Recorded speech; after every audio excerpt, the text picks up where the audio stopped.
Hello there. This is Culture Train, reaching you from Spirit of Nigeria Radio from Lagos, Nigeria. My name is Jaman Anikulapo, and as usual, I have my big bosses and friends and all of them here who are co-anchor with me. This is Spirit of Nigeria Radio, but we do Zoom because we want to have a recording, not because we want the public to be there. So I welcome Dr. Kole Adeojitola, all the way from Florida, the man from the land of iron, iron sweepstake, or what do we call it? But we're lucky that you are far away from there. You are in Gainesville, I know. You are very far away from the. But then our heart goes to the victim, because the picture from the internet is so bad. I mean, when I saw the CNN this morning, I said, "Wow." So when we think that we're cheating nature, we should know that nature someday will come back to haunt us. So our hearts go to all our people out there, everybody who is affected there. I saw the picture of one old woman who could not even move, and her house had been wrecked. I mean, so we should just be very careful. Those of us who are in Lagos, we also know that we are in dangerous species, because Lagos itself, the flood that we have seen in recent weeks, just little rain that has fallen. If you say Lagos actually went under the water. Not to talk of what is happening in Benue, where a whole town has been erased by this same flood, and people have died. We hope that we continue to learn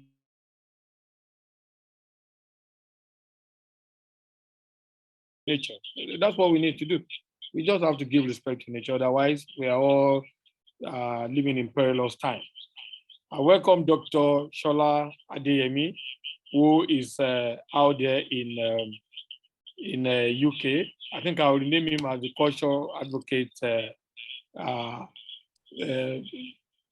person now, because the logo is still reading. Okay, I can say Dr. Adeyemi now. I will not tell our listener what the two of you were doing before we started. In the name of celebrating Nigerian independence, you were doing something that I have to report to Mr. President. So who says he's now sympathizing with us on our pain? Our president now just realized that we've been suffering in the past 7 years, so he's sympathizing with us. And not only him, he also brought his wife, Madam Aisha, to also commiserate with our suffering. Well, I know that Anote Ozoro Ajeluro, who is a bona fide Nigeria, your pain has been assuaged by the president's kind words. Please forgive Nigeria, we are 62. We just don't know what we're doing, but we hope that your pain has been assuaged. I can see that you are smiling. Anote, please do not complain. Today is Independence Day. You are not allowed. You are not allowed to complain. Okay, if you are complaining, my president, Richard Mama, who has been pulling all the stunts in reading, I'm sure he will not complain, because he's a good Nigerian. I've been reading all his stuff on the Nigeria History Group, and I know that he's a very committed Nigeria. And the president's words, very warm words, actually reached you. It's put food on your table. He's assured you that the next 6 months you'll be okay. I know you are okay. My president, Richard.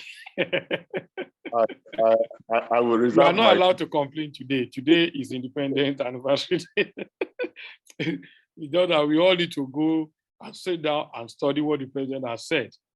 That, I mean, it's not promising that, look, things will change from now on. The next 6 months, I'll make sure that you all have a ball. He's just saying, I sympathize with you for your suffering, so our suffering continues. Okay, we understand.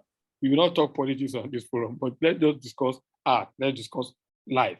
But thank you very much for joining. 2 or 3 more people may join us in the Zoom room, because Dr. Adeyemi will bear me witness. We just got a message from Zoom saying that when they saw us advertising this program on Twitter, that they are afraid that we may be cutting bombers. You may be cutting the anger of those who come to jam your program, and then they show indecent pictures and they disrupt what you're doing. So we just continue to limit this. Maybe the best thing is not to be advertising, and just put only the speakers in the room while we encourage other people to listen. But we will think through this. But thank you very much. Happy Independence Day. We can't stop celebrating. But let me just do the quick cultural roundup. Okay, what we're discussing today, we're discussing Nigeria 62, the state of the art. And I think this topic was first coined by Dr. Kolade Odutola. I may not remember. I think it was around 94 when we're still pushing the agenda of Coalition of Nigerian Artists. One of the topics that we discussed, if you remember, was the state of the arts under the was it under democracy then? Yeah, no.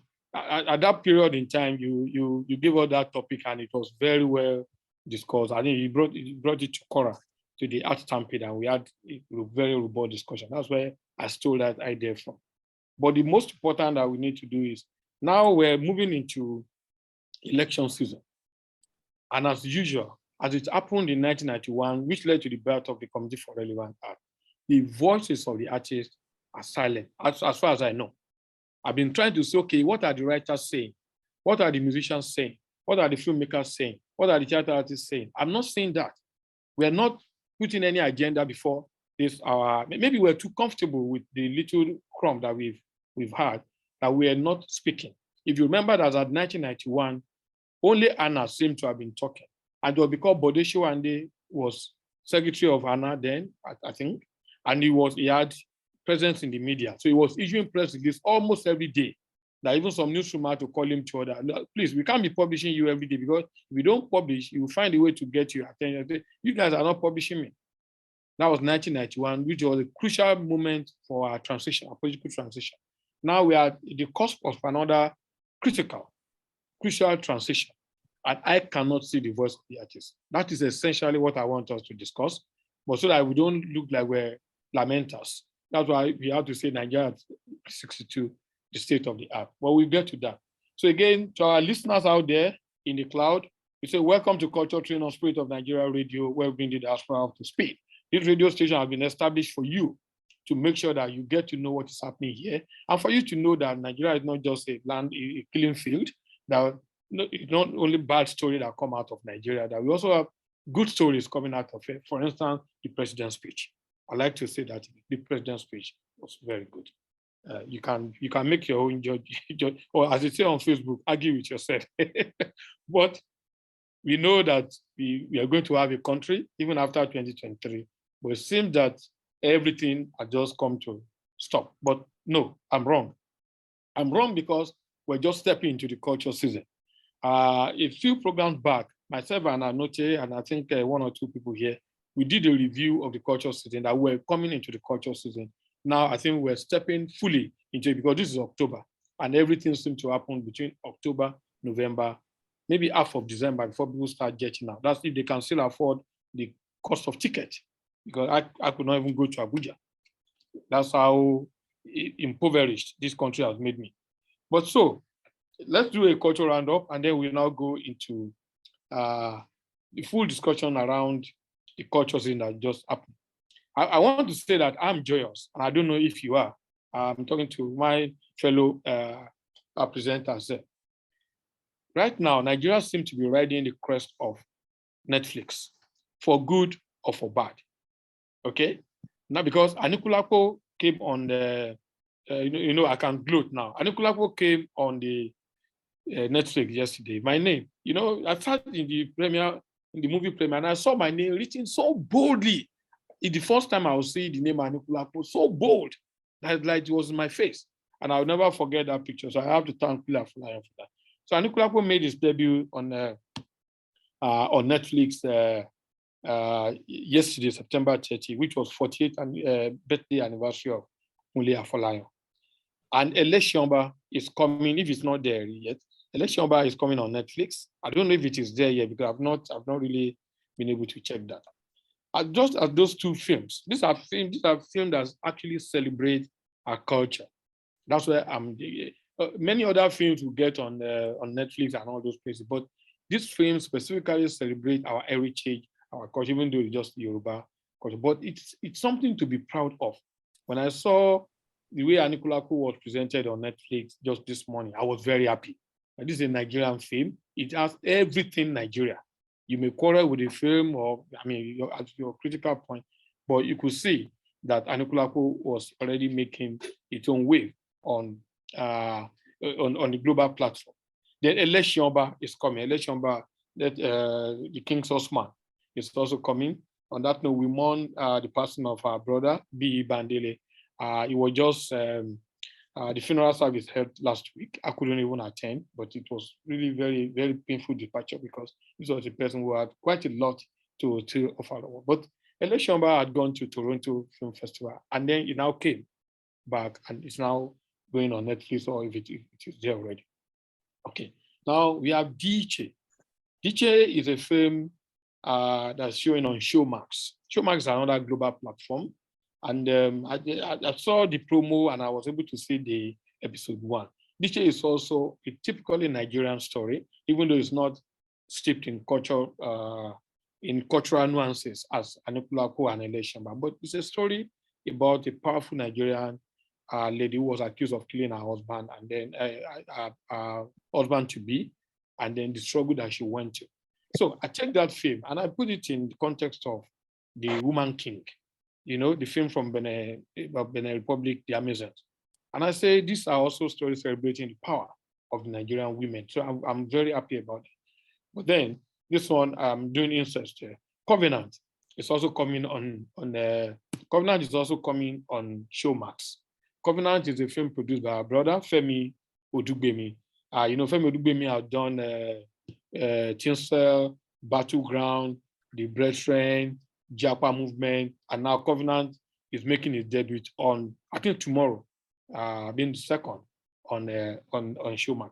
I'm very happy because all these are Nigerian stories and they are going on global platform, and I think I should gloat about that. Coming to theater, Sardauna. Sardauna is a story of course, you know, Sardauna of you know, the Sardauna, the title Sardauna itself, it's legendary because we've grown up to know about Sardauna, and now it's the title of a play that is happening in tomorrow and on October 2nd and 3rd at the Transcorp Hilton Hotel in Abuja. And I'm happy that this is another story that celebrates the culture, the heritage, the history. I know Richard Mama will be very happy at that because he's very given to history. That's celebrating at least our history at the Transcorp Hilton. I don't want this to sound like an advert. And it's produced by the Duke of Shomolu, our brother Joseph Edgar. The play will be happening there. And it says this play will also come in December, among other 4 plays. Awo, Aremu, and all of them will come together in December. And we'll be doing like 4 cities at the same time. Okay, so we're still in the season of celebrating the life and career of our father, Bruce Onobrapaya, Professor Bruce Onobrapaya. He was 90 on August 30. That's about 1 month ago. But Bruce Onobrapaya has been celebrated all over the country. And currently, an exhibition is about to open at the Transcorp Hilton. It will open on October 19 to 23rd, and it's called the Master Series. The exhibition is about other masters, about 25 of them, but all of them are wrapped around the character, the person of Bruce Onobrapaya. We're happy that we have a Bruce Onobrapaya to celebrate at night. And the man is so resilient that he's still there, very much there. And it's going to be celebrated at the Lagos Book and Art Festival in November. The whole festival is dedicated to him. In fact, the whole program season of the Committee for Relevant Art is dedicated to him. So he will be celebrated there.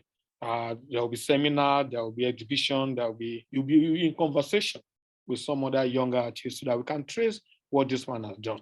So having said all of that, let me just spend the next 5 minutes just run through the culture season. Kabafest. Kabafest just held. Kabafest is not the first festival to open in the festival season. I think we have the Benue. I'm not sure you know that. I think we have the Benue. We have the Benue Book and Art Festival already happened. Now we have the Kano one that has happened too. This one came in. Now we just finished Kabafest last weekend, even though it looked like it didn't happen because not many people are talking about it. I'm worried. I don't know why. I know that you have to tell us why art writers are not talking about it. I can't really see much about it. But Lagos Poetry Festival is happening next week. In the second week of October. Lagos International Poetry Festival is produced by Efe Paul, and it's going to be happening by the middle of this month, just about the time that celebration will be opening on the 15th, 15 to 21. And celebration, we celebrate Fela every year, and the publicities are just coming out, everything. But one gladdening thing for me is that Ebuale Shinloye, the artist, is going to show up. He's going to do a major exhibition. Started this series last year, and we're very happy that Ebu will be out there on celebration. Freedom Park, the Shrine, that the New African Shrine, and all those places will be hosting concerts and all kind of ideas, dances, exhibition, and the rest of them. Ake Art and Book Festival is at the end of the month. It's I don't have the full date in my head now, but Ake is on its 10th anniversary, and it will be happening in Abeokuta this year. There was a note that the director of the festival dropped, which created some kind of uproar, and I'm still not sure whether it's something that we should not all of us be worried about. Okay, before I will talk about Ake, the three finalists in the Nigeria Prize for Literature, and Nigeria Prize for Science, and the Nigeria Prize for Literary Criticism will be holding on, is it October 7th? Anoche?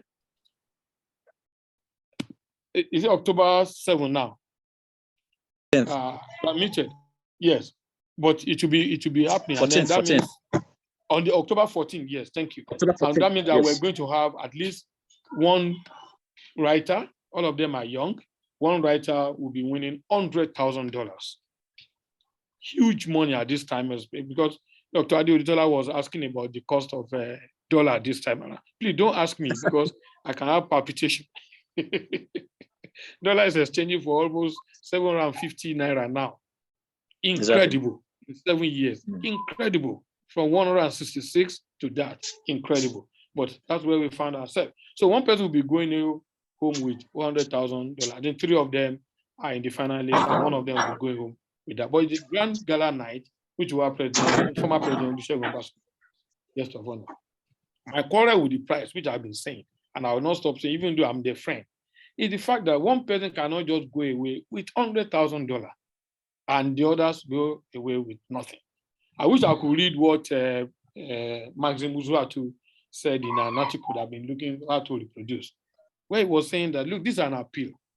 That if somebody has come from 300 entries to being in the final 3, it's just good. Don't even give him money, but help him to print the book.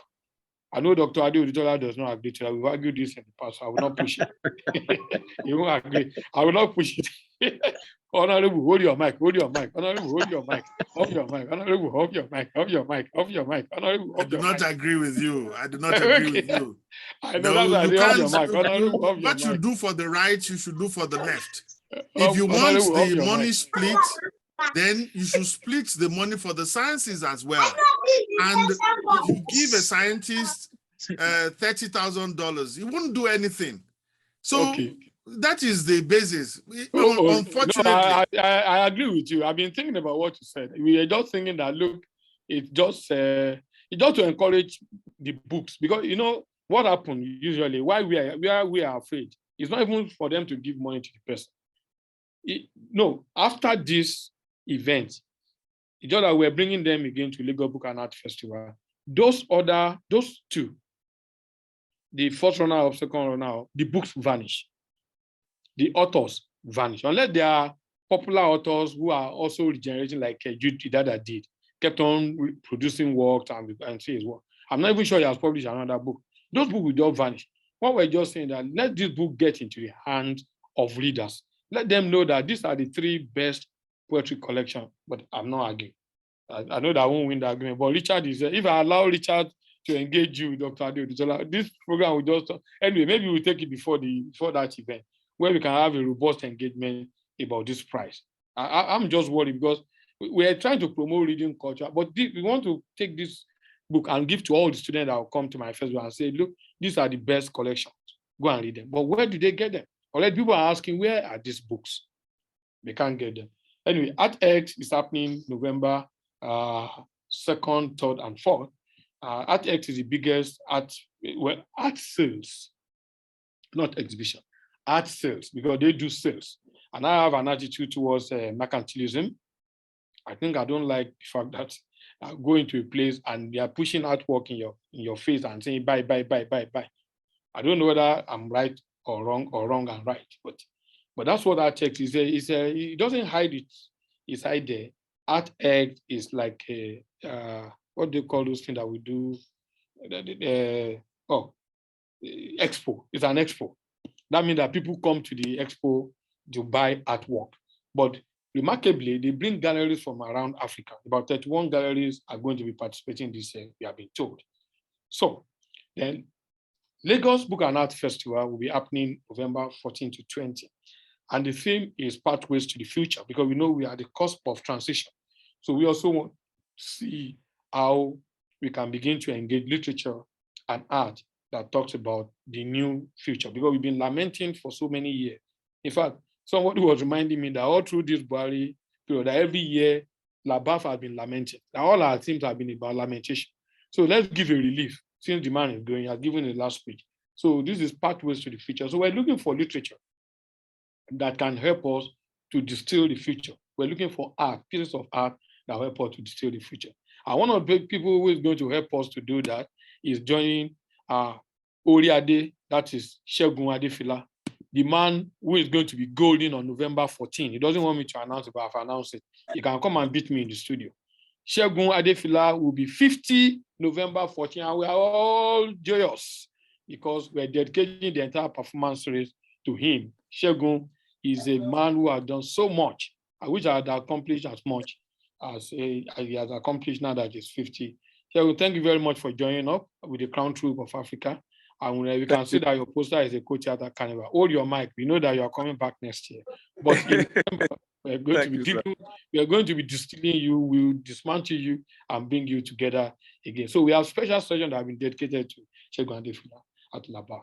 The last program for me, this year, because I've taken a lot of time, I missed out on, maybe because it's not being properly promoted. I'm not you bear me witness, the Kuramo Book Festival of Words. It's coming up, but I don't really see anything out there. It doesn't look like it's going to happen, but I know that it's going to happen. Because it's not really, maybe because I like noise making, but I'm not really reading anything of substance about Kuramo. I see what they're saying as a MailChimp, but there's no information. There's no need to engage in who is talking, what are the books that are being discussed. I don't know. They have their publicists and they'll be able to handle that. But the last program for me for the year, for me to like to escape to Japa, is Lagos Fringe. And Lagos Fringe will be happening immediately. Labaf is ending because we're collaborators. Labaf is ending. They start on November 21 and they will run till 26. Now, I've exhausted my 30 minutes of culture roundup. I'm sorry it's so long. Usually it takes 15 minutes, but I'm slow because my health, I'm just recovering. Number two, because I have a lot of things to talk about. So we're back to today. Shall we just do a quick bridge? Jayo, can you give us the music? Do you have Udo? O-D-O-O-O. Because that's segue into the theme that we want to discuss. So thank you very much, everybody who has been part of this, especially our panelists and everybody, and all of us who are here. Thank you very much. Fellas, O-D-O-O, for me, has spoken to what we want to discuss today. Thank you very much. We'll be back in 2-3 minutes.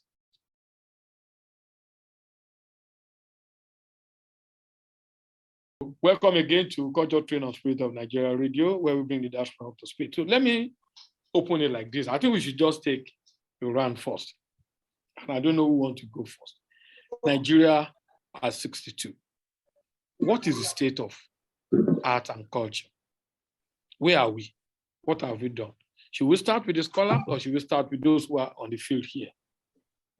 I feel like starting with Richard Mama, because you've just done the major. First of all, tell us about what you just did, and then your organization, and then you can now, what is the state of art? And you can speak from the specific perspective of literature or art generally, but I know that you're also into publishing and the rest of them. Thank you. All right. Thank you very much, Jaman. Most appreciate joining this session, and everyone else on the set and the listeners. I think that, the point that you're making about the NLNG prize or Nigeria Prize for Literature may be like the beginning of it, because if you are talking about it, and when having this discussion about, the prize that rewards, the grand peak, of the tradition in that sense, then it tells us that we are in a state of work in progress, and that itself is the mindset that encouraged us to set up the network of book clubs and reading culture promoters in Nigeria. I'll just backtrack and say that you are very right to say that quite a heap of our inspiration. Yeah, go ahead. Yeah. Quite a heap of our inspiration came from the sessions that Koyo Auditoria had curated, reading empowered sessions at the close of the 1990s, which we got to participate in and joined in the process, even in the setting up of a first network for the promotion of reading in Nigeria, which went on for a few years and then fizzled out, So NBRP is a continuation, in that tradition, because at a point we came to appreciate that, yes, you may very well push all of the literature, do all of the publishing, get all the books into the system, but you would need to end at the last mile. And then the last mile, you have the readers. Readers must read. And, at that last mile, we break it into two components, which interest us very well. Readers that are aggregated in book clubs, and then readers that use, libraries, particularly the public libraries, reading spaces, in that sense. That's why one of our first major projects also was to do an audit of the state of reading spaces in the country with a view to intervening. And that's why, very significantly, one of the things we did in Uyo was to sign a memorandum of understanding with the Nigerian Library Association, towards ensuring that we work together in activating book clubs in every public library in the country.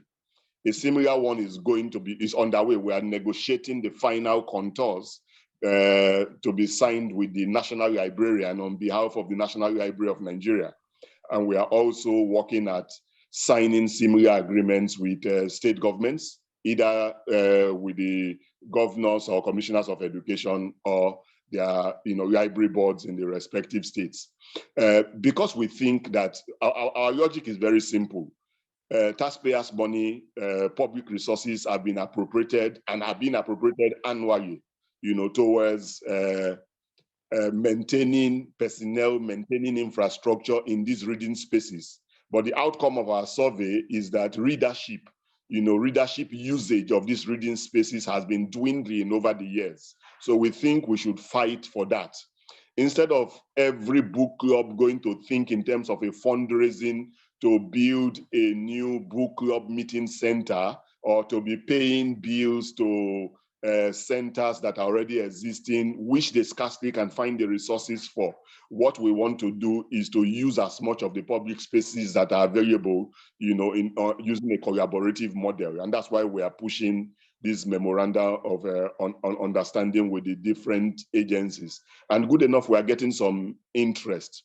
And I think that if we use this now to approximate what is going on in Nigeria and the promise of being 62, what we can say, even touching from the president's speech this morning, is that the pressures of governance, the pressures of our demographics, the pressures of a rising street, even in our politics, as you can see in terms of some of the expressions that we have had in the past 2-3 years, with a more, even as we saw with the voter registration exercise, the enthusiasm to register and even going to court to compel INEC, no, we want to continue registering.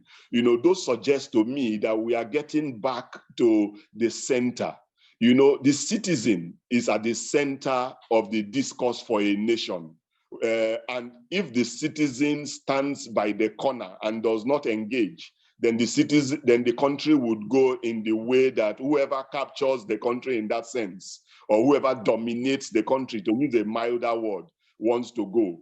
But how we connect this is the fact that even public agencies and institutions that maybe 2, 4, 5 years ago would not even open their doors are beginning to listen and say, hey, where do we collaborate? Where do we work together? How do we get this job done? The Secretary to Government of the Federation came to Uyo and read a speech, and said, we will work with you. In fact, we're encouraging all Nigerians to find book clubs to support, in that sense and all that. So I think whether they mean it or whether they don't mean it, the truth about it is that governing Nigeria has come to the point where you can't just throw instructions. Instructively, a few days ago, government secured an injunction, or rather a court order, compelling lecturers to go back to work.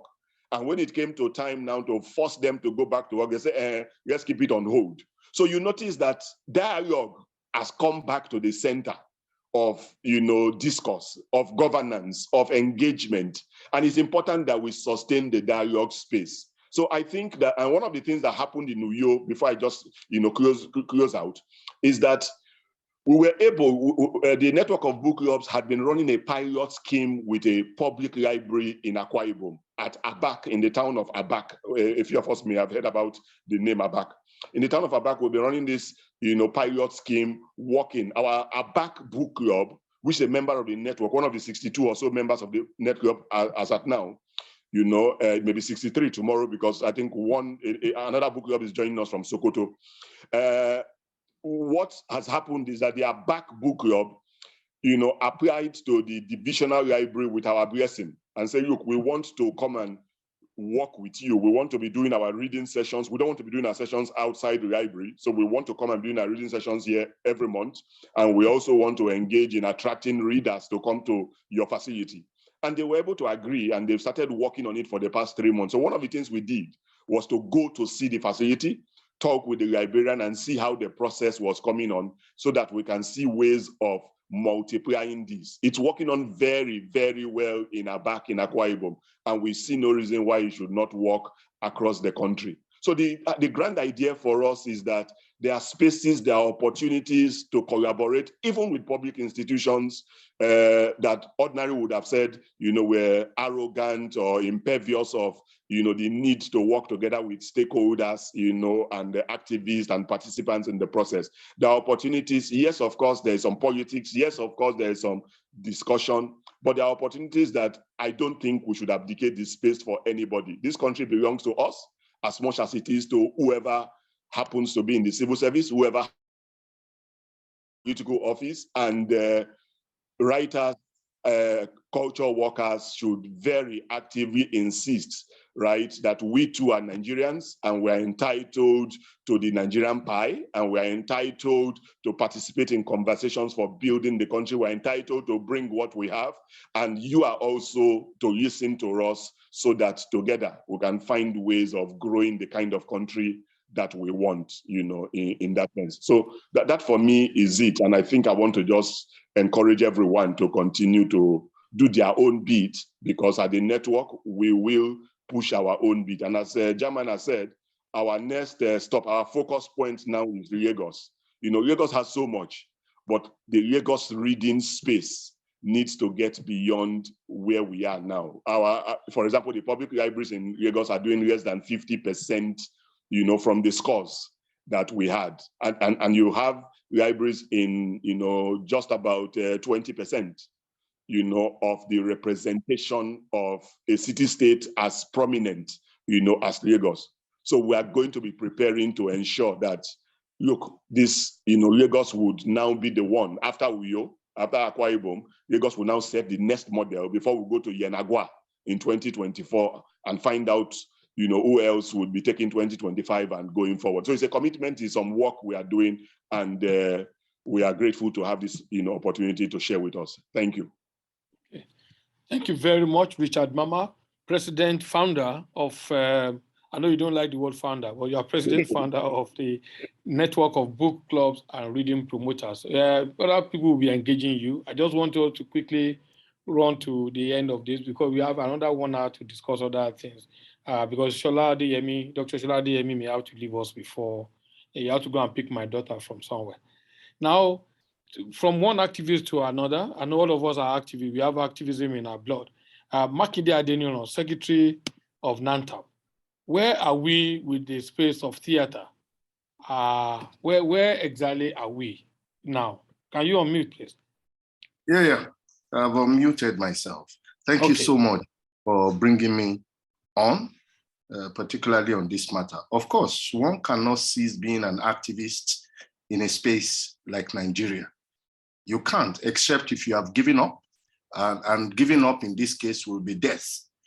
You know, we only grow to understand direction and temperament of different kind of activism.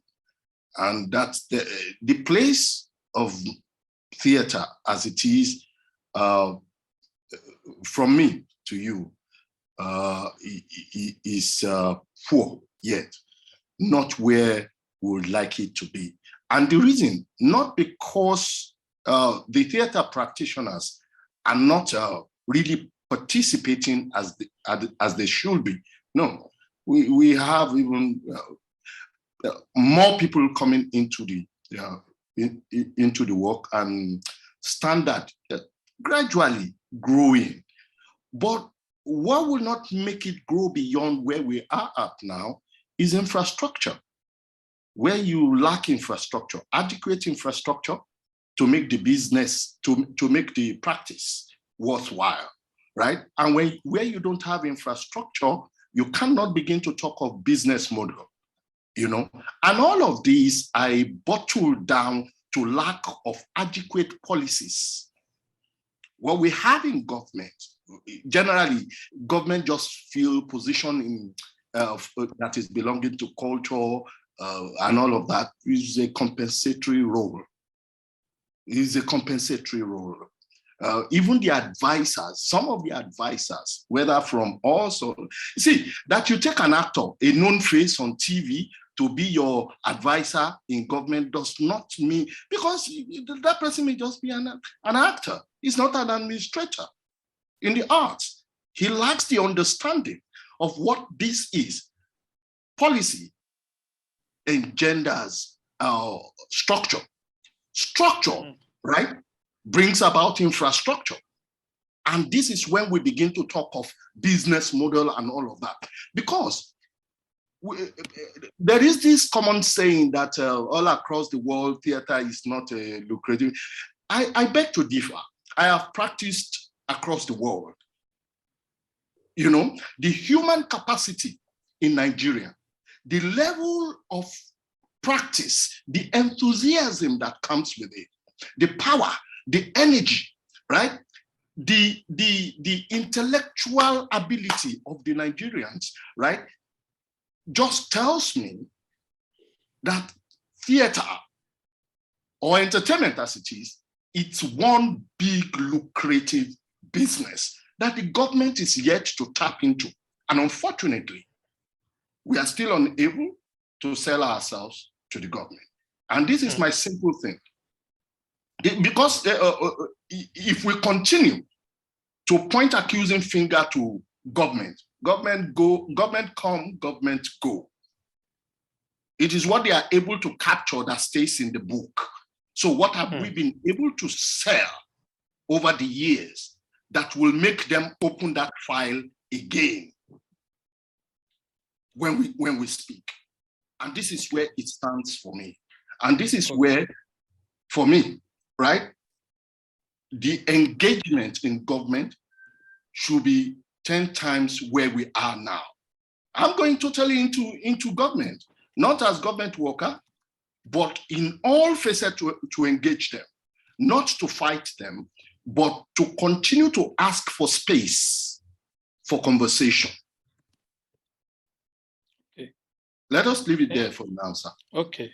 Thank you very much. Continuous engagement, and then to see that policies are evolved and infrastructure and rest. And I like what you said about the recruitment process to who leads this culture space, because I like the word when you said, even from among us, Because you just put an actor, you say, oh, this is a famous actor, you put them there, and then you spend 8 years and nothing happened. So anyway, we're going to get to what artists should be telling politicians now. That's what we spend the last 45 minutes to do. But let me dilute it because Dr. Osholade Yemi has to go somewhere, and then Kola Adeodutola will come in, Shegun Adefula, Anoche, we'll just be taking it in our stride like that. Because Shola Adeyemi has to go somewhere. Dr. Adeyemi, please. Yeah. So that we won't dilute this. So Nigeria at 62, what is the state of culture? Or what is the state of the arts? The state of the union. Yes. Well, I know you did say you wanted to dilute it, so maybe it's not really a dilution that I'm going to contribute. It's more of a no spoken that I'm going to contribute. You know, they maybe criticize ourselves more. The issue for me is I think we've actually done quite a lot as artists in Nigeria. You have to realize, take our position, more than 200 million people, more than 400 different ethnic groups, and we all have to harness all our contributions and project all this. So it's not that easy unless you step far back to actually see how much we've achieved in this 60 odd years that we've had or we've had what we call independence from Britain. We've achieved quite a lot in the area of literature, in the area of theater, in the area of film. Nigeria has the largest film industry in Africa. Well, almost beating Bollywood, the Indian. We're not talking about the quality. The quality is improving. We are leading in all these areas. We have the amount of theater that we actually produce in a year in Nigeria alone is about 5 times more than produced in the rest of Africa, you know. So we are doing a lot, we publish a lot, we write a lot, we produce a lot, we promote ourselves a lot, we do all these festivals, all these cultural interventions. The issue with us is the content. What are we saying with what we're producing? Are we just rehashing the same things, or are we making statements that will encourage change in our polity, in our corporate polity as a nation or as a country? Are we making statements that will position our ideas, that will create new ideas? Are we actually talking about the kind of democracy that we have in Nigeria, which is government of the people, by the individual, for the individual? Are we writing about that? I mean, I support the idea of visibility of actors and theater artists and writers by picking somebody from the Sun newspaper to be the I'm not going to go into politics, but picking somebody from the streets and say, yeah, this is an actor, this is a journalist, therefore you be the government spokesman, therefore we are promoting art. No, that is not the idea. The idea is, do we have an endowment for the arts? Do we have an arts council? What are we doing about our museums and artifacts? Are we promoting all these things? Where are the libraries? Gone are those days when you go to Marina and go to the library and then sit down and prepare for your exams. And where are those libraries? Even I mentioned that we are writing books. Where are these books? People cannot get them. You know, a few days ago, we were talking about some other books that were published in Nigeria. These are very popular books published in Nigeria, but we can't even get them. They were published only 2 years ago. They are now out of print. So it is not just that we artists should say, what is the government going to do for us? We should rather say, what are we going to do to change the mindset of the government, to position ourselves as the voice of the people? Just before I was called on, Jama mentioned that I was in Harare for a playwriting workshop and the directing workshop a couple of weeks ago.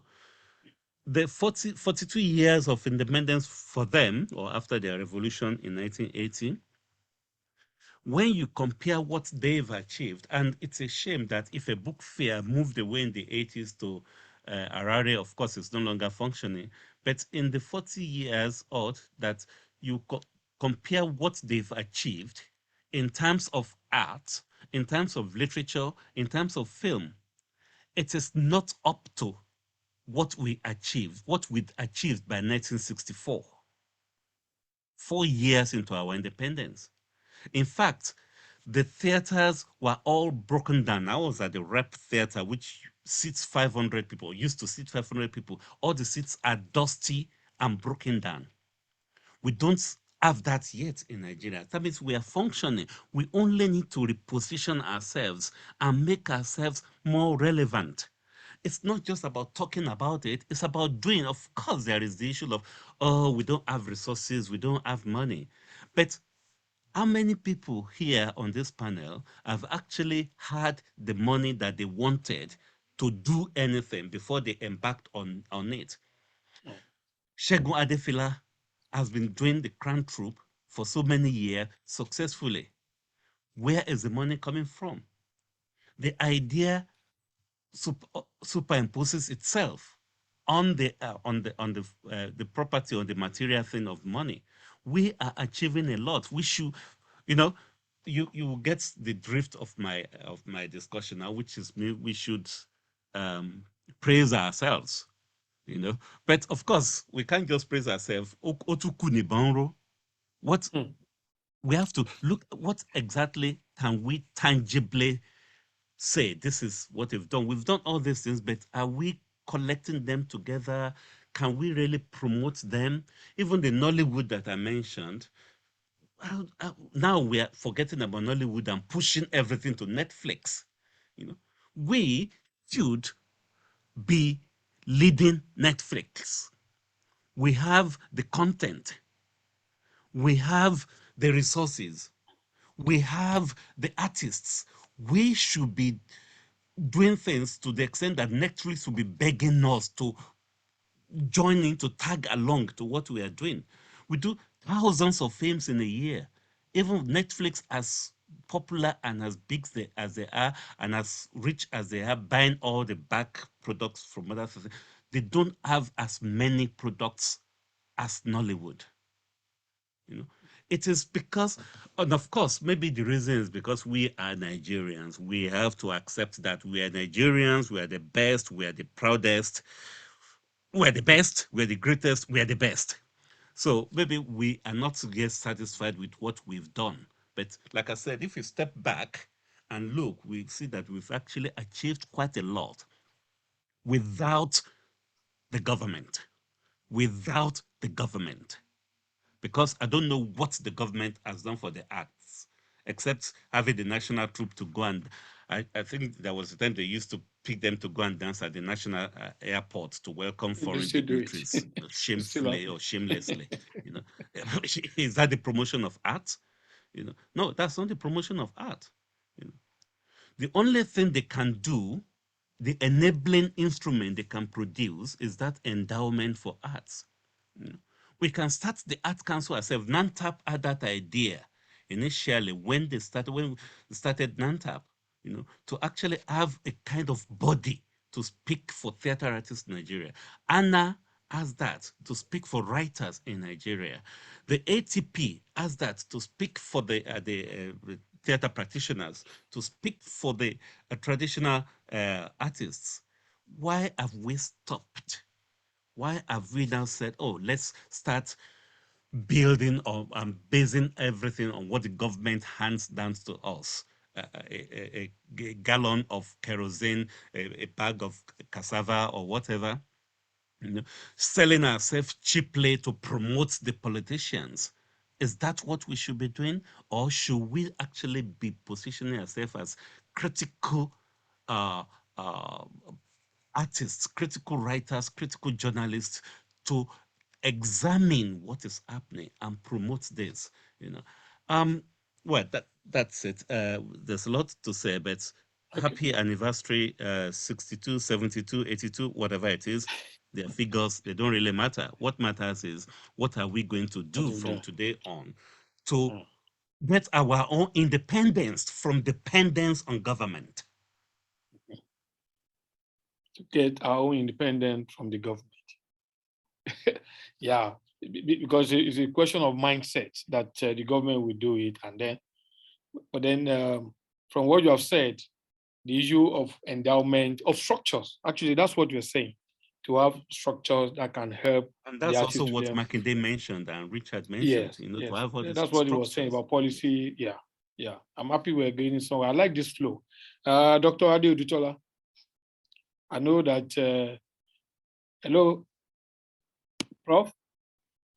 You, the philosopher, activist, or has he escaped to the Indian cuisine? Prof. Correct. I am here. Okay. To mute Thank himself. you. Yes. I am here. Yes. Okay. Okay. Thank you very much, Dr. Sholade. And that's always good when you have a scholar activist, you know, lay down principles for you to follow. But let me start by something that was said by Dos Santos many years ago, as quoted by Joe Solvo. And he did say, a nation is a product of history, and its formation goes through different phases. I see Nigeria in that. But the question I ask myself is, what phase is Nigeria going through? As Nigeria is going through phases, so also will be the various cultural, material culture, fine arts, theater, they all will be going through different phases. Nigeria at present is going through a phase of a primitive accumulation of capital from top to bottom. Everybody in Nigeria wants to accumulate capital either to have shelter or in terms of when sickness comes, you have something to dip your hand into to help yourself, or to feed yourself, clothe yourself, transport yourself, and all of this. So there is no state-controlled apparatus of any of this. And when it's available, it is so minuscule compared with the population.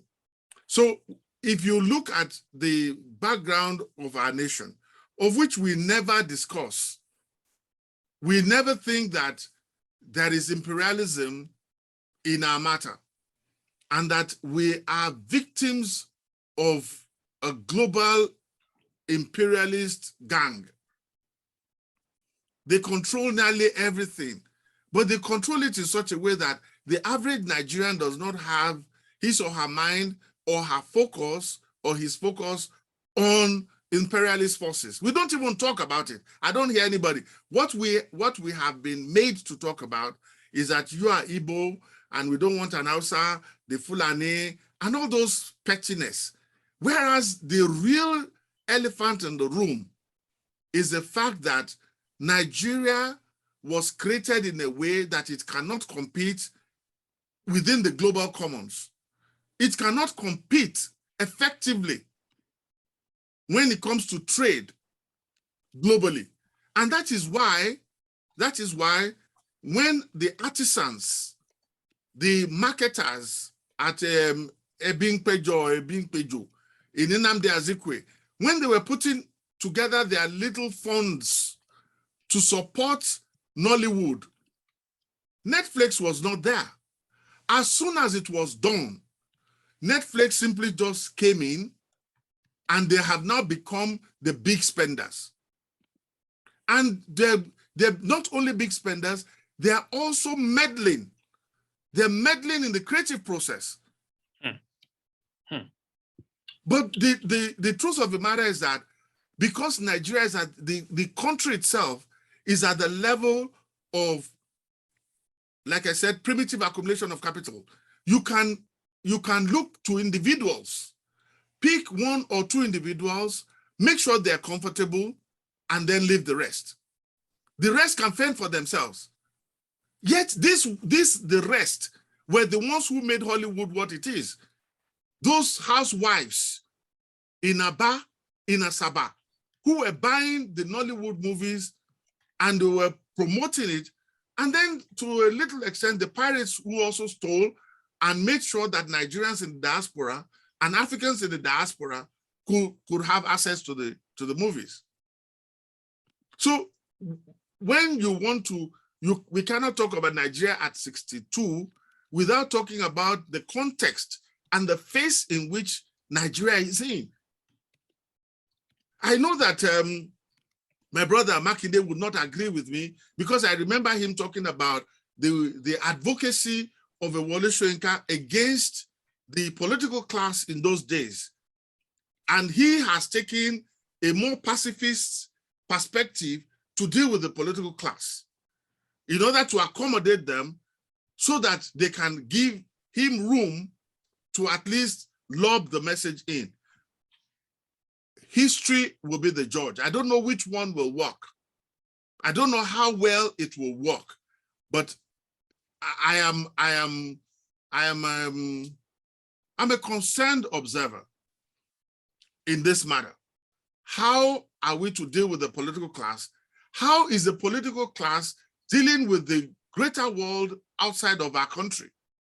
Are we engaging, or have we all agreed that we are in the pocket of the capitalists?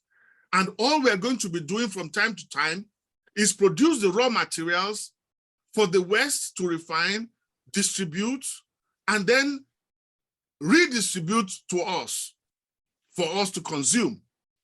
Because Anukulakpo was not shot in South Africa, it was not shot in the Netherlands, it was shot in Nigeria. And the platform for its distribution is now global. Yes, they put the money down, but that was what our marketers were doing. I don't know whether the marketers are still putting money down or whether they have space at all to reap from their sweat. That is film. For theater, I heard Dr. Adeyemi talk about the Arts Council. And I am going to piggyback on what German has said it for too many times. I'm sure the man is tired by now saying it, that our educational system is not geared towards facilitating development of the arts. It is geared towards giving employment, self-employment to the artists to go look for a movie, a film and stuff to do.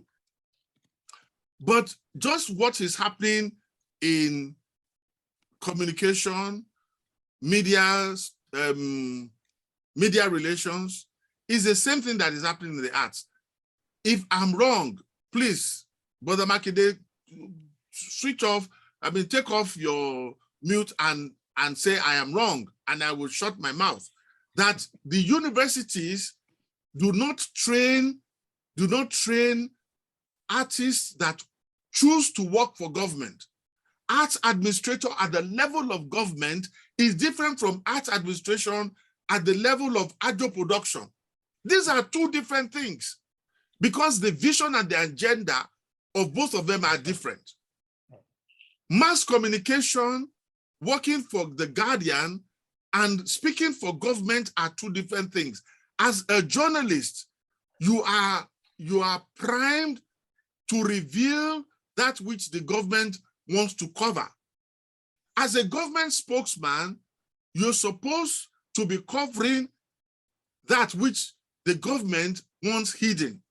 These are two different perspectives, but unfortunately, our education is not geared towards our local needs. It is not geared towards our local needs because we simply inherited a legacy, a colonial legacy that we are too brain dead to dismantle. I'm not the only one saying this. I am borrowing from that brother in Kenya. Anybody who has seen him who really talks reverently. He even goes to the point of saying that most professors in our university should be sacked because they do not create what we need. And when it comes to books, the reason why the distribution of books have failed is because when the big boys, the Macmillans of this world, the African book collectives of this world, when they had eaten fat and they had eaten enough to set up their own businesses in their own country, they just left the African high and dry to deal with themselves. And because of the African, the whole concept, our monetary policy, the international incompatibility of our currencies across Africa, because that was the foundation in which the colonial masters left us. All of you know that if you cross from Nigeria to Ghana, you know how many currencies you're going to encounter and the different foreign exchanges that you are going to encounter. So how can such a group of people link up globally? I tell you, look, Dr. Shola and myself, we don't even need to carry money. We just carry our credit card. Everybody is happy. Once I shook it into that thing like this, I shook it, I sat it into that thing, it will take my money. I don't think you folks back at home can do that. I don't need to carry, but that is the way, the way transactions will go. All of this reflect on the book industry. When you don't have the wherewithal, the capital to even produce the book, please don't talk to me about promoting a book that you barely. I asked somebody to edit a book for me. He said, Kole, before I look at you at all, send a lot, 70,000 naira into my account. And I said, how much am I going to sell the book? Who wants to even buy book of poetry? Once I have put in 70,000, that has not come to printing. Please, you know that brother in Ibadan, just simply go there with your manuscript. It will swallow it. He will sell and there will be no profit. I will not mention name because it is not from my mouth that you will hear that the teacher's mother has witch. No. But those who know, they know. Those who don't want to know, fair. So there's no promotion of a book.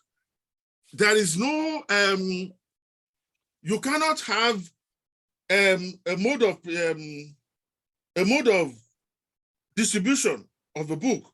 So where are we, what are we saying?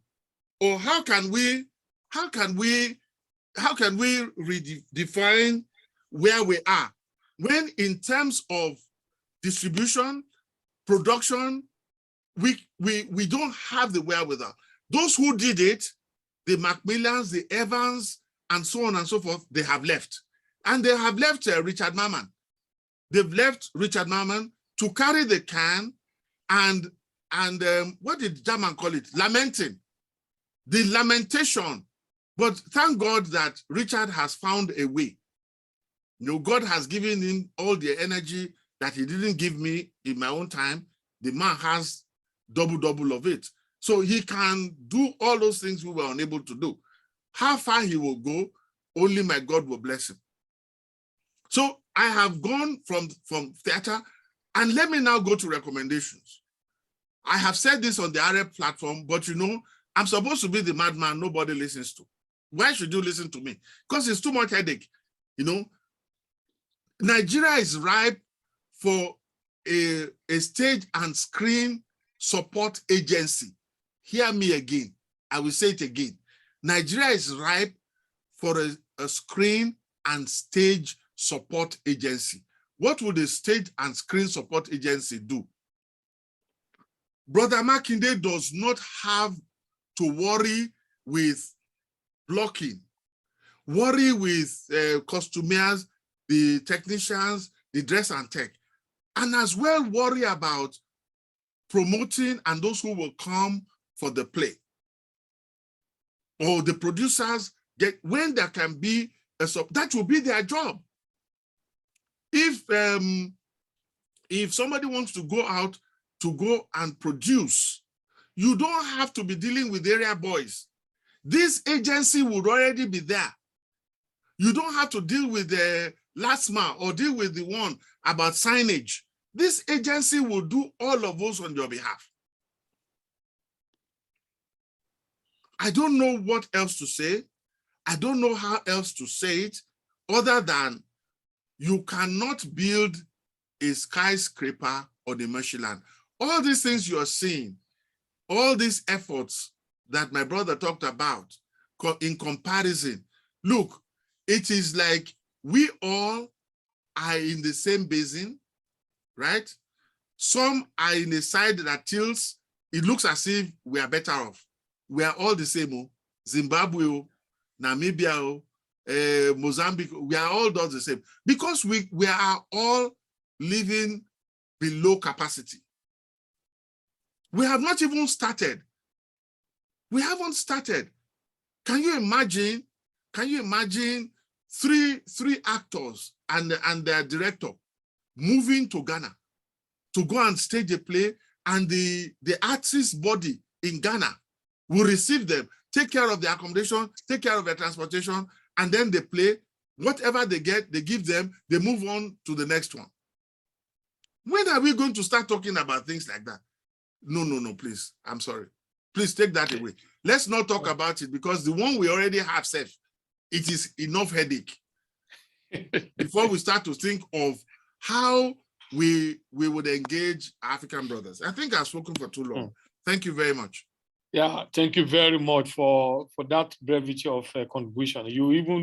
You took us straight into the next phase. Although I would like Segun Oriade to speak to what we're discussing, and then Anoche will wrap up that segment, and then we'll spend the last 30 minutes to now just give straight agenda to these politicians or politicians who are coming. They've been disturbing our peace all this while. This is Culture, Train of Spirit of Nigeria Radio, and I welcome you all to this special edition on occasion of Nigeria 62. We're looking at Nigeria at 62, the state of the arts, or what is the state of the arts. And then second segment of it, we'll be talking about, okay, the politicians are there, they are drowning us with their noise. That's why we have a culture season, and people don't seem to know that the culture season is on, because they're doing everything to make sure that we're not heard. But what do we have to tell them as artists? What are we expecting from them? This is something we've been doing every year. Segun Adefila, you were talking about private productions. Let's say the NATO president has spoken about policy and all of that. From your experience as a private producer, private director, private space, private theater space owner, and somebody who is also working with young people, grooming them, bringing them up, and generally organizing a whole community of artists in Bariga and other places in Lagos. What do you have to say to this? What is the state of the art from your own understanding? And then we take Anote, who is a journalist in our midst, and then we now go to what shall we tell the president? Yeah, thank you very much, sir. Good evening, everybody. Yeah. You can't see your face. Okay, but can you hear me? We can hear your face now. Okay. And see your voice. Yeah. So yes, it's been very interesting listening to everybody, and the topic is particularly one that resonates with people like us. I just want to add to what has been said already, that when we started Crown Troop 26 years ago, we saw so many things that we wanted to be like. We saw a tradition that we wanted to be part of. So it's not like we were starting something new. We knew already that we weren't starting something new. There was something ongoing on ground, and we said, oh, yeah, we want to do it. So we started. But something was missing. There was nothing regular in the direction of live theater performance and all of those things. Maybe there were, but I didn't get, I cannot think of one. Yeah, there were productions, but, we started thinking, can theater be situated in a space where on a regular basis, not irregular, not, okay, there's a show coming, irregular as in resident theater, can we do, will such a thing be possible?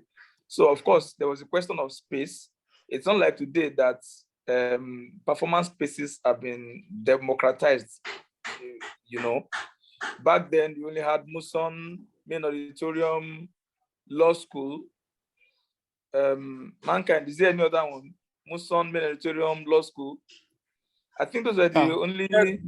No, none again. No, Peck as theater. at That was that Peck. time. That was Peck. Global Yes. memory. Okay, Peck. That was Yes. Peck. So those were all we had back then.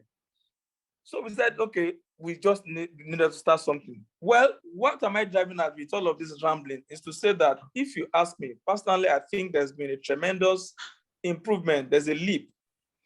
There's a renaissance of what we felt coming in, because I remember growing up in the 70s through the 80s, how theater used to be like that in our faces. I mean, I saw people brought theater to my hometown in Umuano.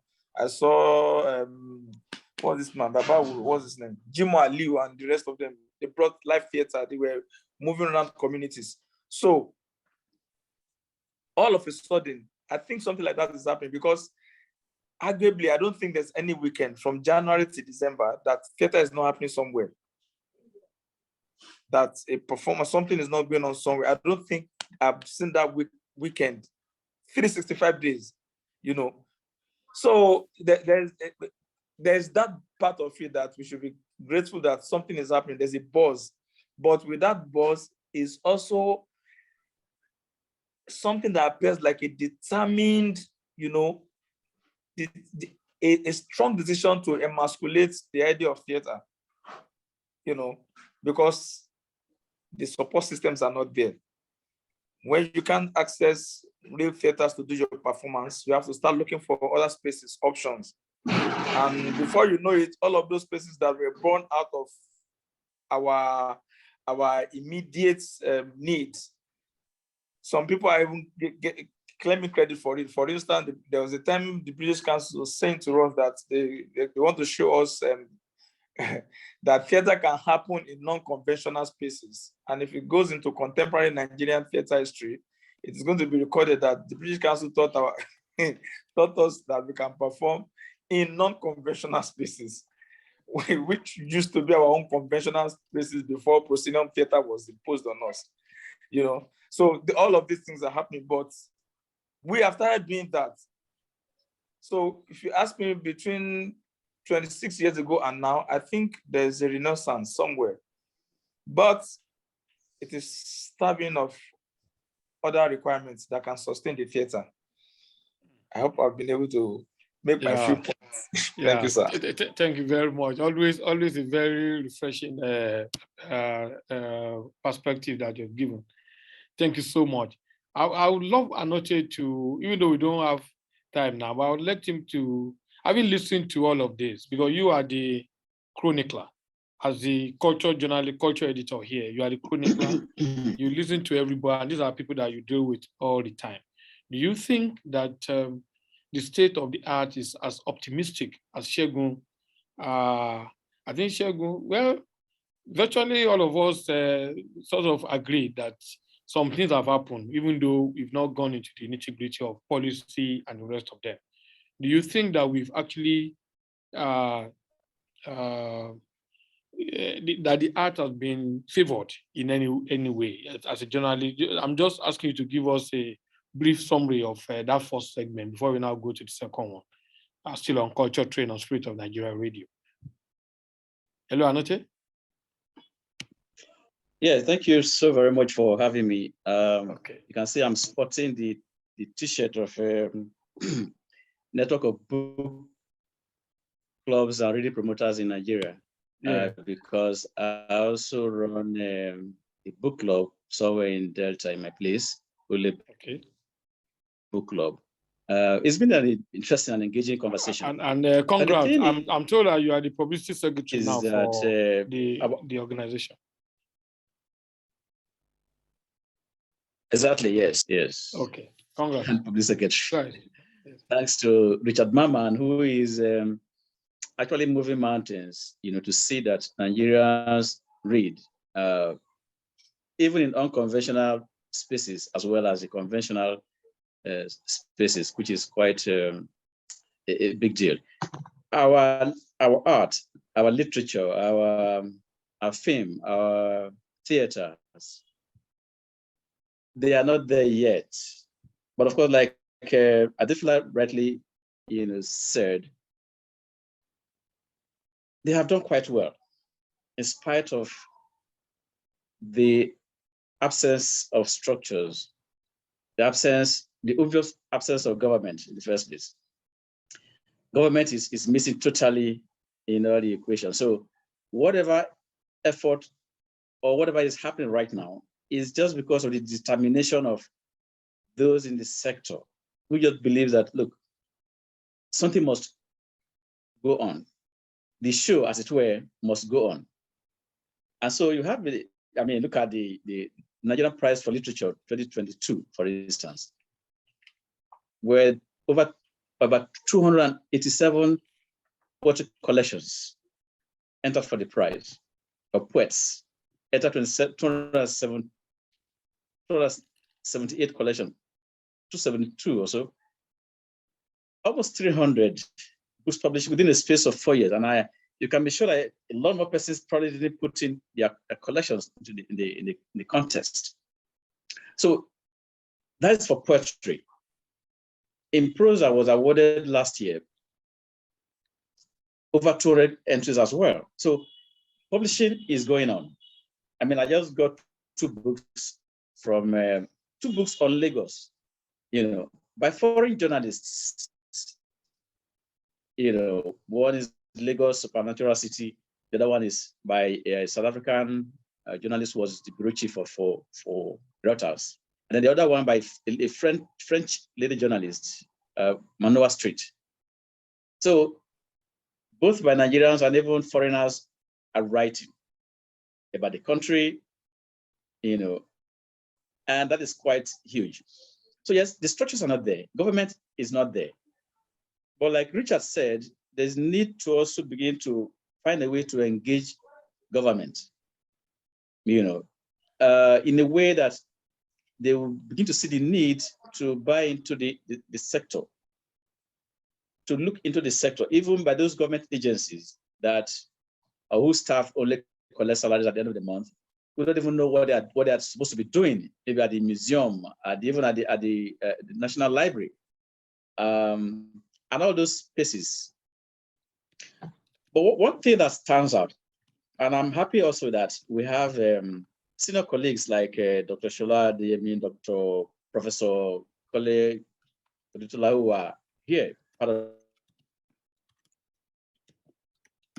this conversation. Like you rightly said, we need the way they should be, which is what it is, really.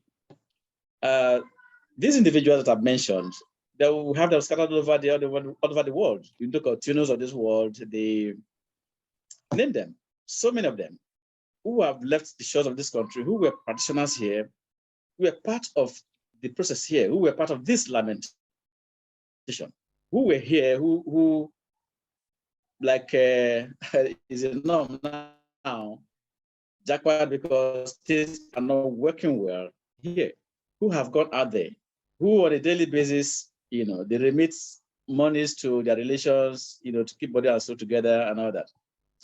So my question will be for them that, look, have been aware, having experienced the lack that is here, and have you gone out there where these things are available? I just published in my platform, Dr. Patrick Judote, who interviewed Professor Chuck Mike, who was in Nigeria for 28 years, who is now at somewhere in Maryland. Yeah, in the the US. Yes. Yes. University. And he was talking about, yes. So, all right, it's not possible for experts, knowing what is lacking here, to come together as a collective. I mean, Professor Odutula mentioned having a stage and screen agency that should make things work. It's not possible for you out there to come together and see how you can also intervene in some of these things that we are all lamenting, right? Because we can't just be talking and nothing happens, which is what drove our brother Richard Mama to say, look, let us find a way to see how the fragments of book clubs around the country can come together as a collective to be able to drive this reading promotion, reading culture message to the grassroots. All right. So you that are over there, because this is something I'm putting directly to Professor Kulture Odushola right now. What are you doing beyond lamenting alongside us to see that what you left behind that hasn't improved the way you would like to have it, so that you can intervene in some ways? You there over there, the community over there, coming up with a collective, a body that will say, look, we want to see what we can do to help those back home. All right. Dr. Adeyemi mentioned the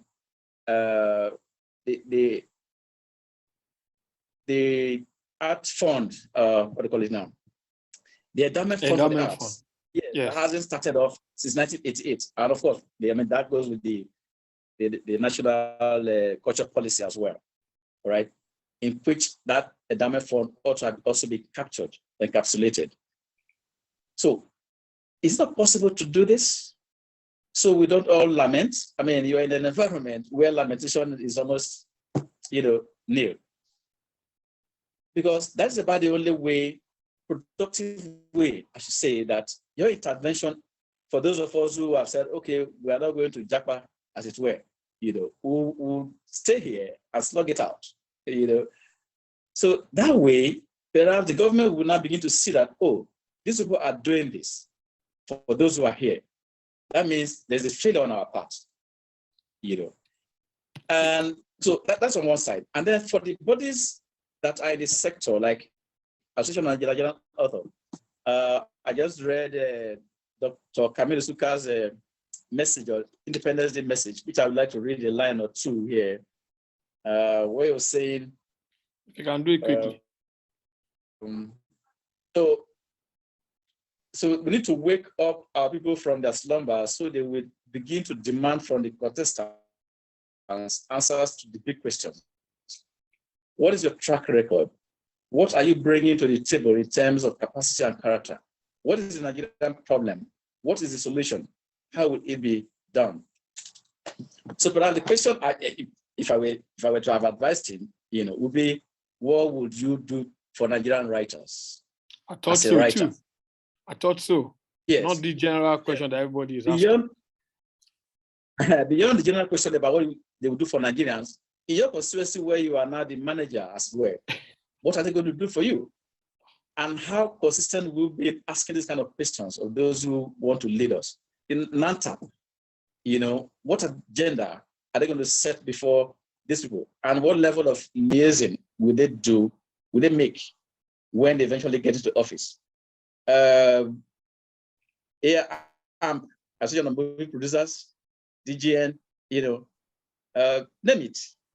So these are some of the conversations we need to begin to have, so that when these people come, they know that there are people who are watching them in these various sectors, because that's where the Minister of Information and Culture, which, this man presides over, failed spectacularly, the industry, because so many promises.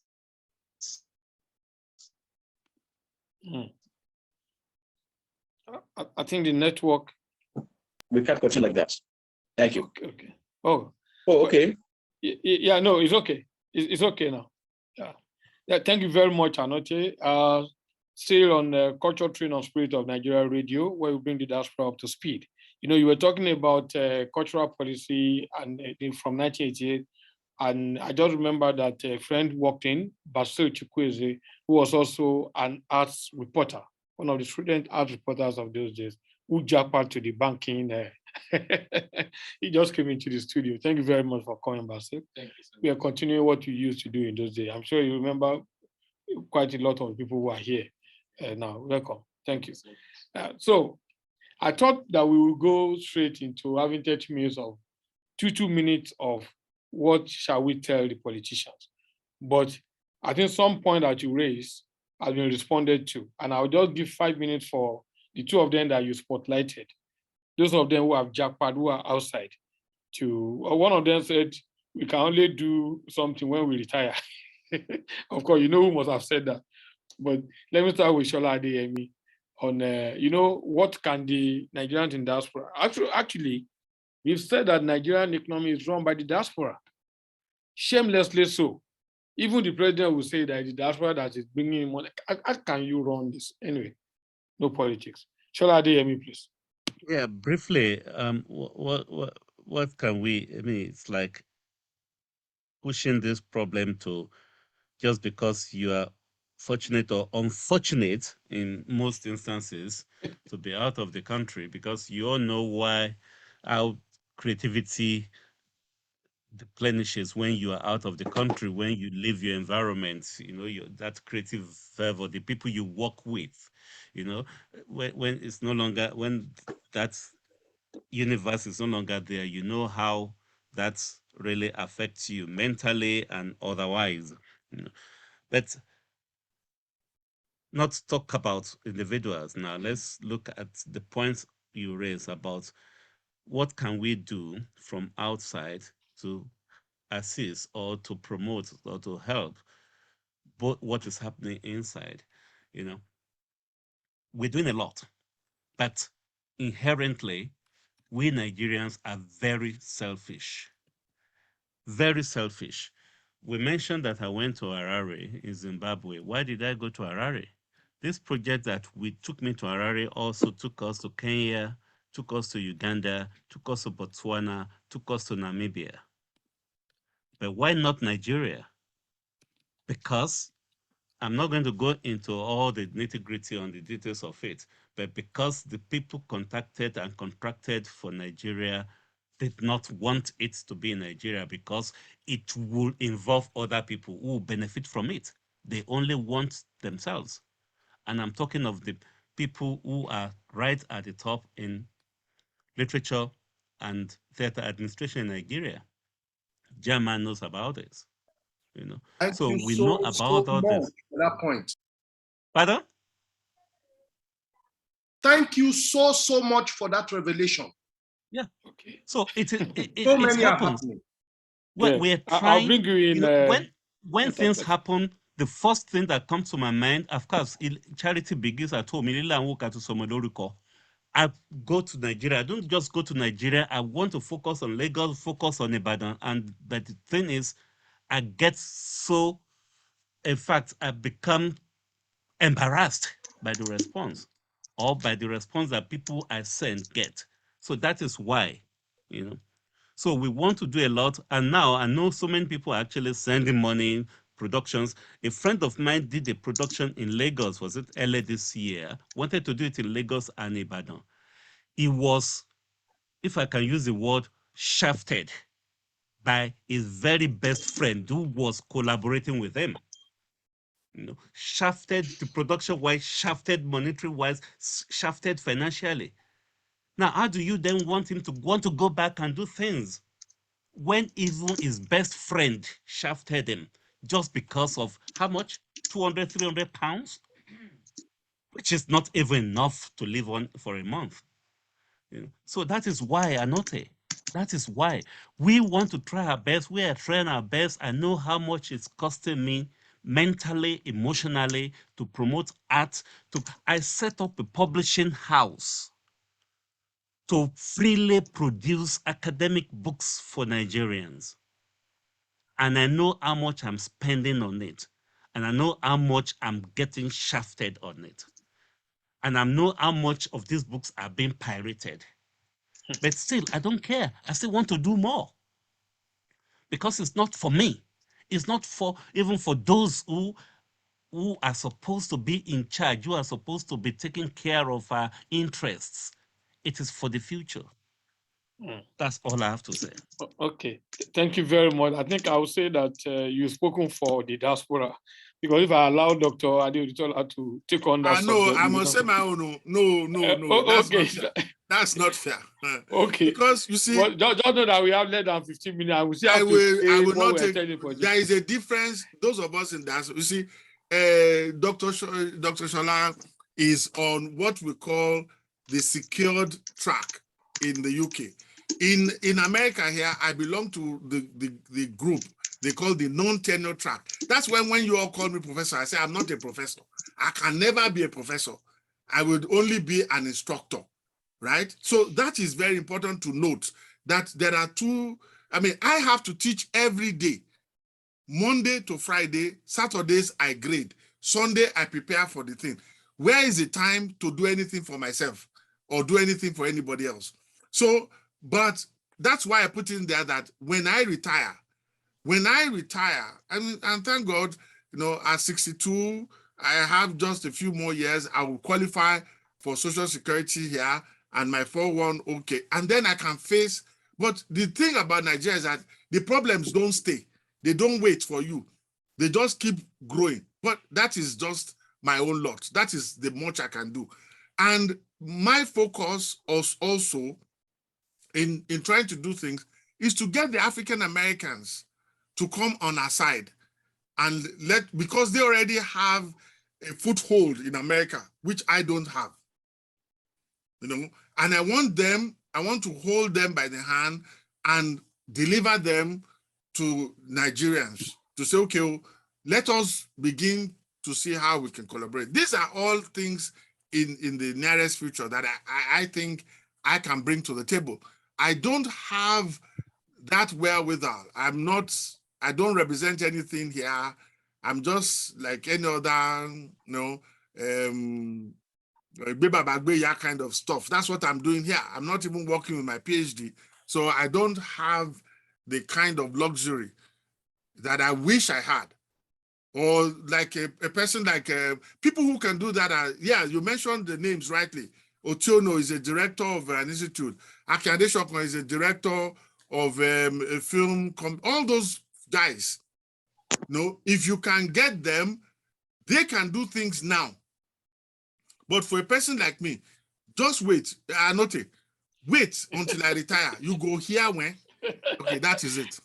Anyway, thank you very much, Anote, for helping to provoke all these professors from abroad to react.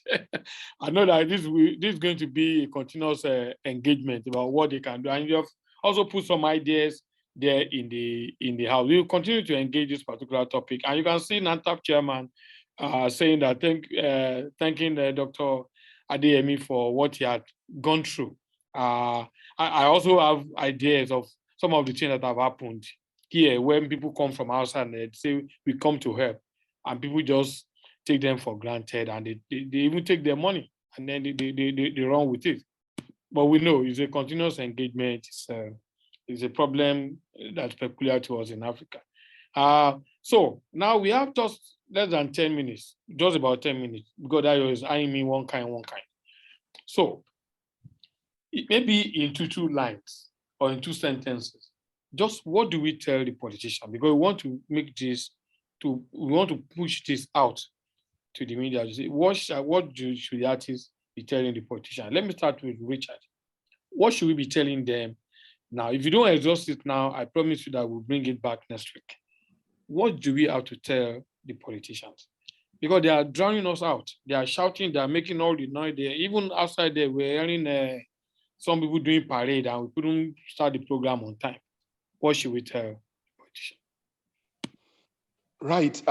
Thank you very much. I think straight away we should tell the politicians that this is our country, this is our space, and we are not going to let them just run on our behalf, that we also have agency. So we would come to the table to put our foot, put our views, and put all of it together. So I think we need to tell them expressly that it is. And I think that if you domesticate it, we should also tell them that it is much easier than they think, and that in the final analysis, they will get more benefits. Because straight away, if you have the culture space functioning, it will generate revenue for the country. It will generate respect for the country. Everyone that was in government was jumping up and wanting to be associated with the Nobel Prize in 1986.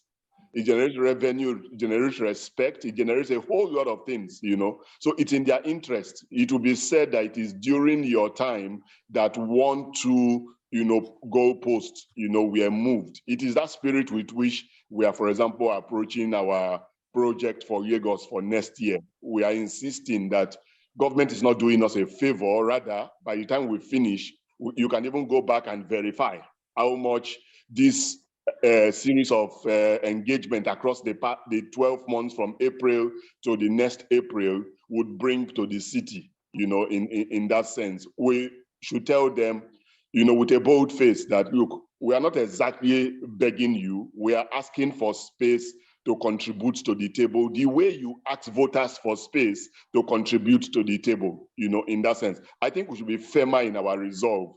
They actually don't have two heads, and we should, even without antagonizing them, frontally, and we should antagonize where we need to, but I think we should stand our ground as firmly as possible.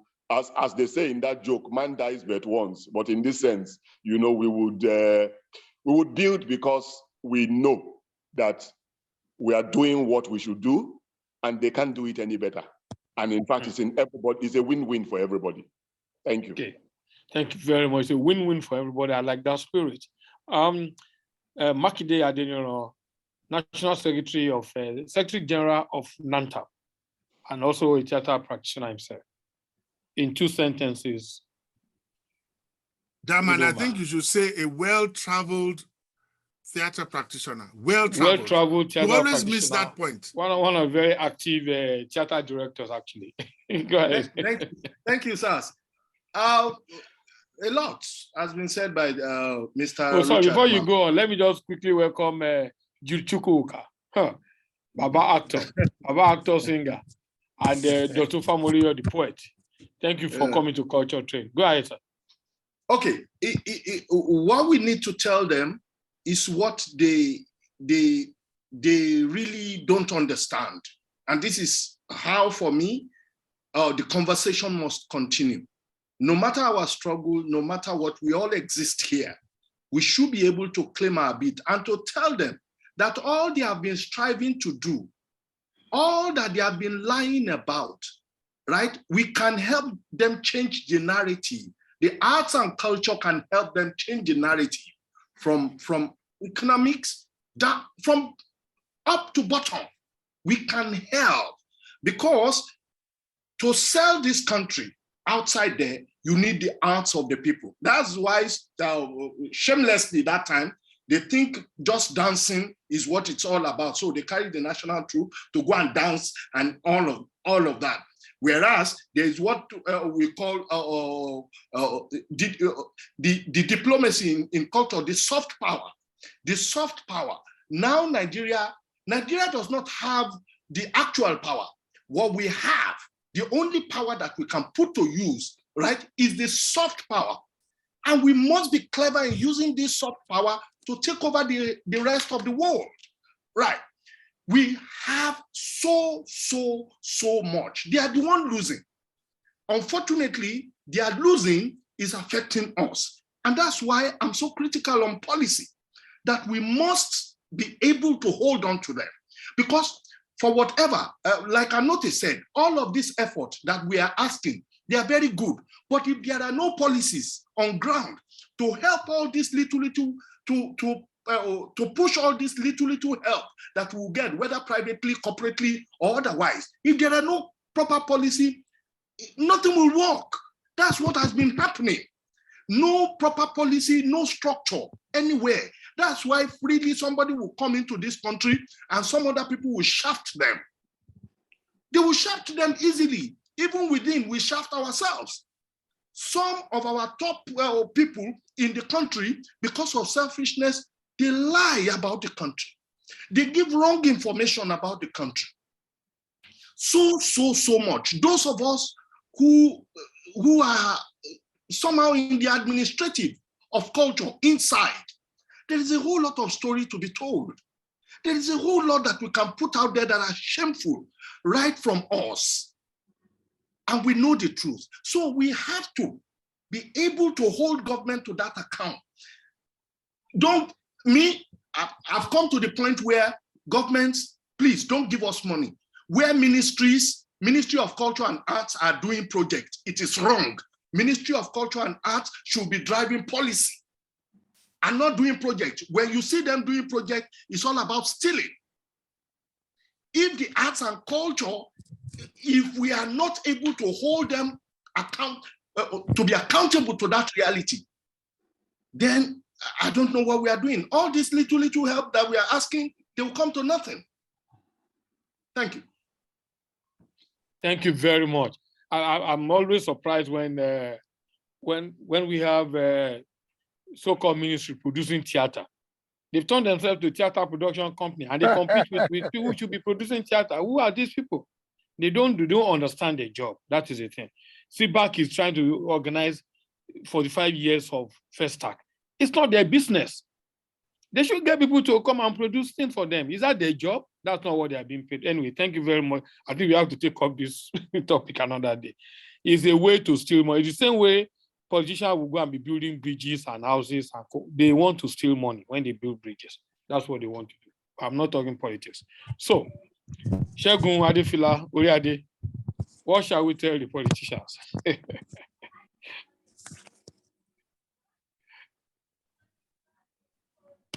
Go ahead, Shegun Adefila. Hello. Oh, okay. His audio went off. Yes, I don't know. Yeah. It's back. Okay. Hello, Adefila. Adefila. Oh, okay. Let me move. I don't know if. Okay. So what shall we tell the politicians? In 2 lines, too. Yeah, well, we have nothing to tell the politicians. They are the ones talking to us now. We should listen. They've redefined, it used to be art imitating life. It is now life imitating art. Politicians have ensured that. So we should be listening to what they are telling us. We have nothing to tell them, really. Okay. We shall meet them at the poll. Okay. Before I come back to Anoche, because we have just about 5 minutes more now, Jude has joined us. I'm sure many of us know Jude. If you don't know Jude, then you know that Jude is my brother. Jude is crazy. Jude is one who went to do Uncle Baba Malian. when he took up, we can't see your face. When he took out the Malian people, deliberately, I don't want my. And he got 1 million naira for doing that. He didn't share the money with us, so he went to chop it. That one is what you should be looking at. Only. You see, German. Yeah.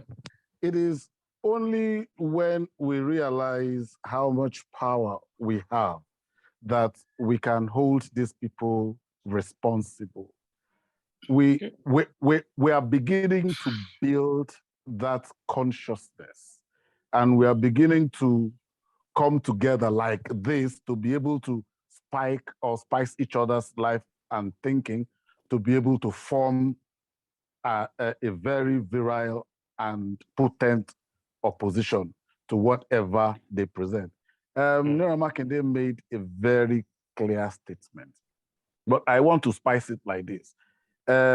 It is what you know that you do. You understand? Yeah. He's saying there are no policies. Do they know what they have been called to do? Our Minister of Culture could have studied biology and doesn't know what it means, doesn't know the entrapments. The consultants she engages are those that will help us steal money or him steal money. You understand? Make policies that would drive money into my pocket, not that will drive culture or arts or anything. I thank you for this platform. But I also want to say this: the more the more we realize how much power we have, the more we talk less to them and talk to those involved. Okay. Let me quote somebody. I can't remember his name readily, but I heard someone make reference to that statement. He said, someone said, I don't care who writes the law of a nation. Just let me write the songs. Okay. The law appeals to how will I say? The law appeals to reason. You understand? But art appeals to sentiments. The law comes in through the front door. Art comes in through the back door with sentiment to override the law. Okay? So if we as a people realize that there is a back door called sentiment, that our arts can get in through people and override the law, then we begin to use it to the advantage of the people without talking to government. I thank God that a process like this has been started, and I pray it grows. And I pray it doesn't just become a Zoom thing, but that we will sit down and let government know these are the faces that are talking, so that nobody will, if you do it Zoom now, like I'm doing just voice without audio, when those of us who lick boots are costed, you understand? So those who can stand, let them stand. Let them know those who are standing. Sure, that is my position. Okay. Thank you very much, Jude Chukwuka, great actor on Culture, Train and Spirit of Nigeria Radio, where we've been discussing Nigeria at 62, state of the arts. Just think of that in the same way you think about state of the nation. What is the state of the arts? And how is the nation helping the art? Because the arts have been contributing quite a lot, but is the nation really helping the arts? That one we're yet to see. And we're talking about what shall we tell the politicians. For our listeners out there, thank you very much for being with us on Culture, Train and Spirit of Nigeria Radio. We're still going on. We just take a quick break. Somebody was saying, and I thought I was going to get him in, but he has left. But Culture Train continues. Anote? Yes, please. Yes. So your contribution on that. Yes. Okay, I think that a dialogue or talking to politicians for now is like a dialogue with the deaf. They just won't listen. The minimum we can ask them is for them to try and fix the economy. Let the economy work. The artists, in the spectrum, should speak more to corporate bodies that can put money down for their respective productions. If the economy is right, and sponsorship is good, I think the artists are good to go. Unless maybe we will now begin to ask the artists to go into politics themselves, get into power and see what they can do themselves. Otherwise, these characters who are out there, they just won't listen. They don't know what art is. They're not even ready to know what it is. Which is a shame, which is a tragedy. But that is where we are. So let them fix the economy so that, the LNGs of this world, the MTNs, they can boom. So when you take a project to them, it will be easy for them to, let go of some money for your production. That way, for me, is a more practical, more realistic way right now. Okay. Thank you very much. But actually, I don't want us to go away with the impression that artists are not in politics. Just that when they join politics, they become as corrupt. Even some of them are even worse. That when you start hearing all of some of those stories that comes around them, you now say, okay, so this corruption thing is a human being. Actually, okay, has humanity in it. Okay, has a bit of has a way of corroding of our humanity. So I'll leave now the rest to the professors in the house. Professor Kole Adebitola or Shala, who wants to go first on what shall we tell since you don't feed by art, you feed by teaching, but we have to feed by doing the art. So we know you are earning dollar and pounds, and dollar now is 750 something naira. Pound is almost 1,000. So what shall we tell you? Pound is almost 1-to-1 with naira at this rate. By tomorrow, it will probably be. Don't worry, you won't get to that level. Look, what can we tell the government? What can we tell the politicians? I would just say, leave our arts alone. You know, leave us alone. Let us create our arts. Just create the enabling environment. Make the policy. That's it. That's it. That's it. We will work with the policy. And when you want to create that policy, involve us because we know what we want. All we just need to do, this is what we want, make it into law, and then we carry on with our lives. We create our work. That is all. We don't care whether they want to steal all the money and take it to Niger Republic. We just want to do our work. Simple. Okay, thank you very much. You know, somebody was asking me why the National Museum Lagos remained the way it is. Because I'm bringing some students from Germany to come and see the National Museum. You know, they've been hearing about all this returned artworks are returning. And they want to see where they are. Actually, this is coming from my wife, right? She said all our students must come and see where they're storing their. I couldn't tell her that those artworks returning are not stored anywhere. They are in the Oba's Palace. There's no museum to keep them. Okay, that's part of the disgrace. So they should leave our art alone. You know, because when government say they will bring all the art to everybody, emotion. So where are the artworks now? There's no museum. There's no gallery to keep them. All the artworks that were removed from National Theatre during the reconstruction. Do you know where they are? Somebody had to go there and pack them to go and keep in a house so that they don't get stolen. A particular individual.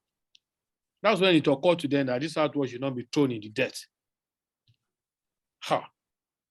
Professor Kole Adeoditola, I know you are you're a friend of government. Yes, I am a very good friend of government. And what I would tell the government is that, is it possible for you to create an enabling environment for artists to talk to themselves, organize their houses? And I don't know whether government listens to such things, but what is needed at this point is for the house itself to organize itself. There hasn't been a coordinated front of the artist body, and I don't know whether there's any coordinated front of the artist body anywhere in the world, but the peculiarity of the African situation calls that the house has to organize itself. Once it does, it can move on to the next phase in which Brother Jude was talking about. We need a people-created cultural policy. And I think Dapolo Riomi had said that when I was 60, that why don't we, as artists, create a people-centered cultural policy? If we create it, we can run with it. And I also hear Dr. Adeyemi saying clearly that when they create the policy, they should leave the arts alone. But the thing is that there is the arts and culture of any country is very ideological. Whether you support it, your non-supporting it is also in itself an implicit ideology. Somebody said they should clean up the economy. I know sometimes, and this is very cruel to say, most artists create best when they are in almost penury. But I think what I'm hearing is that the macroeconomics in which the artists operate should be tidied up. And there is a lot that we can do at the national level, but there's much more that we can do at the continental level. We're at the level in which the artist body should be thinking not only from Nigeria, but should be thinking sub-regionally. Where you have NANTAP, why aren't we having the West African equivalent of NANTAP? There is, Dr. Adeyemi is very much involved with the African Theatre Arts group. And I know that somebody in Kenya has been pushing for something like that. Once we begin to have, if AU, the African Union, or ECOWAS actually become a people organization from where we struggle, even those at home will begin to remember that the arts is a form of mobilization, is an ideology. It's a tool for mobilization. If you read the Nigerian film policy, in which people like Bento Moluju were a part of it, you would read the language of it that it says that film is a weapon, or I think a tool, not a weapon, I think a tool for development and mobilization of a people. It does realize that. The only thing is government is not good at the execution of its own policies. I don't know anything that government has made a policy of. When I was a young man in my 30s, there was an environmental policy. There was something called FEPA. There was somebody called Dr. Aino, and because he was Dr. Aino, he was able to run with that policy, but he didn't run too far. The whole place is kaput. But it gave birth to non-governmental organization, which of course, fits into the neoliberal policy, where you're supposed to streamline the state and outsource your responsibility to NGOs. And the NGOs by themselves do not create their own funding internally. They look out to their big brothers. Those who are actually exploiting you are the ones in which you look forward to. So it's a chicken and an egg thing, but my talk to government is that I would ask that the artists tell them, we're organizing our house. Can you allow us to organize our house so that we can say something to you? As of now, I don't know what any artist body can say that is very that will be articulate. So that's where I will leave it. Thanks. Very much. I think Richard has even helped to give us a new assignment that we should actually be thinking of the arts and the African Continental Free Trade Agreement. I think it's that's moving beyond the local politician. That's another level that we have to. I mean, that's talking about the regional idea that you've mentioned twice today. That we need to have the equivalent in other places, like in Ghana. Why can't ECOWAS not have an engagement with ECOWAS or with African Union? I know we try to do it at the arterial network, but then the individual country policies or politics actually ruin that. I don't know how it can, well, maybe when professional artists themselves come together, it could be something that we can chew on. So this is an idea that we can pursue again. Thank you very much.